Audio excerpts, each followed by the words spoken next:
So itong si Bagyong Paolo ay tuluyan na nag-intensify into a tropical storm category at ito'y huling namataan sa laing 705 kilometers east ng Infanta, Quezon. May taglay na lakas na hangin na 65 kilometers per hour at pagbugso na umaabot ng 80 kilometers per hour. Ito'y kumikilos west-northwestward sa bilis na 20 kilometers per hour.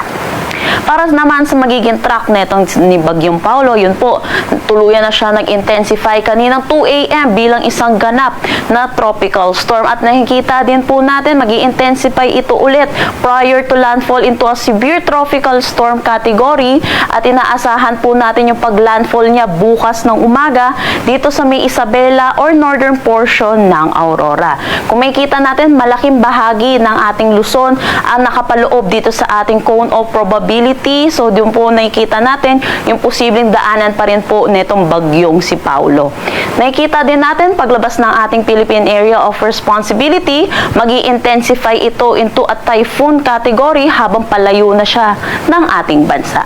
So, yun po, iba yung pag-iingat mo para sa ating mga kababayan dahil nakikita po natin magla-landfall po itong si Paolo at huwag po nating hintayin kung saan po magla-landfall po itong si Paolo. Sa mga areas po natin na under tropical cyclone wind signal ay iba yung pag-iingat na po tayo at mga paghahanda na po tayong dapat na ginagawa. Para naman sa ating tropical cyclone wind signal, nagdagdag na po tayo ng areas na under tropical cyclone wind signal number 1 dito sa mainland Cagayan, Isabela, Quirino, Nueva Vizcaya, Apayao, Abra, Kalinga, Mountain Province, Ifugao, Benguet, Ilocos Norte at Ilocos Sur.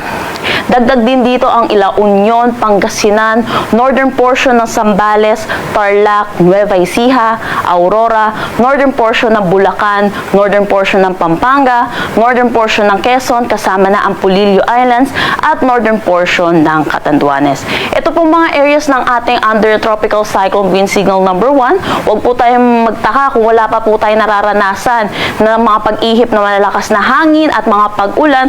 Dulot na itong tropical cyclone wind signal number 1 ay tinataas po natin. At ito po ay may lead time na 36 hours para makapaghanda ang ating mga kababayan bago po tumama or bago tumawid ng ating kalupaan itong si Bagyong si Paolo.